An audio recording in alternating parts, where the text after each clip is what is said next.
গ্রামে বসবাস করেন অথচ নদীর পাড়ে গোসল করতে গিয়ে এইরকম বালি দিয়ে খেলেননি এমন লোক খুঁজে পাওয়া যাবে না।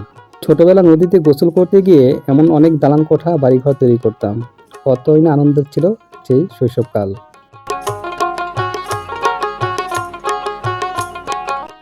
আজ এক নদীর পাড়ে ঘুরতে এসে এক ভাইকে এইভাবে খেলতে দেখে সেই শৈশবের স্মৃতিগুলো মনে পড়ে গেল।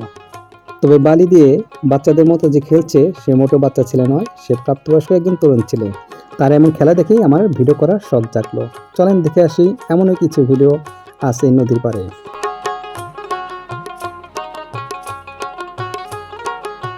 তো সবাইকে অনুরোধ করবো, নদীর পাড়ে এমন দৃশ্য যদি আপনাদের ভালো লাগে অবশ্যই একটি লাইক বা কমেন্ট করে যাবেন।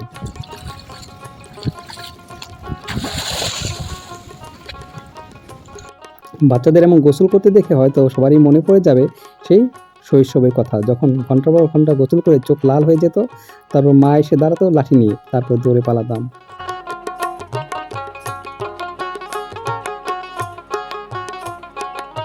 এমন সুশীতল নদীর পানি দেখে আমিও লোভ সামলাতে পারলাম না। ভাবলাম গোসল করে নিই, কিন্তু গোসল করা সম্ভব না, কারণ পর্যাপ্ত জামাকাপড় আমার সাথে নেই। তাই ভাবলাম একটু হাত মুখ ধুয়ে ফ্রেশ হই। বিশ্বাস করবেন না, বেশ ফ্রেশ ছিল ওই পানিগুলো, আর প্রচণ্ড ঠান্ডা। মনটা যেন শীতল হয়ে গেল।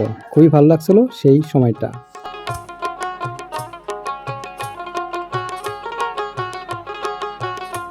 নদীর পাড়ে এমন মনোমুগ্ধকর পরিবেশে যদি একটু ভাব নিয়ে সুন্দর করে ছবি না তুলি, তাহলে কি ব্যাপারটা কেমন দেখা যায়। তাই বেশ কয়েকটি ছবি তুলে নিলাম। এই দুটি লোক জনগণের সেবা করতে ব্যস্ত, অর্থাৎ যারা এখানে গোসল করতে আসবে তাদের লুঙ্গি, গামছা বা প্রয়োজনীয় কাপড় চোপড় যেন এখানে রেখে গোসল করতে পারে সে ব্যবস্থাই করছে।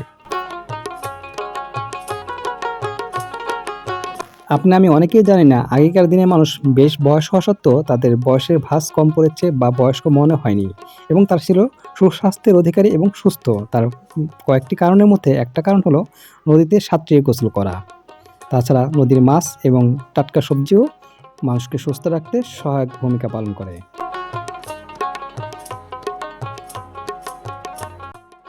আমরা যারা শহরের জীবনযাপন করি, আমরা কিন্তু গ্রামের টাটকা সবজি এবং নদীর ফ্রেশ মাছ থেকে বঞ্চিত হই, যার ফলশ্রুতিতে আমাদের শরীরে 12 মাস অসুখ বিসুখ লেগেই থাকে। ভালো করে লক্ষ্য করলে দেখবেন গ্রামের মানুষের এই টুকটাক অসুখ বিসুখের কোনো বালাই নেই। তারা বেশ সুস্থ এবং সবল সুঠাম দেহের অধিকারী। আজকের এই ভিডিওটি আপনার কেমন লাগলো অবশ্যই জানাবেন। চেষ্টা করলাম নদীর পাড়ে কিছু সুন্দর মুহূর্ত, সুন্দর দৃশ্য তুলে ধরতে। সবাই ভালো থাকবেন। আজকের ভিডিও এ পর্যন্তই। আল্লাহ হাফেজ।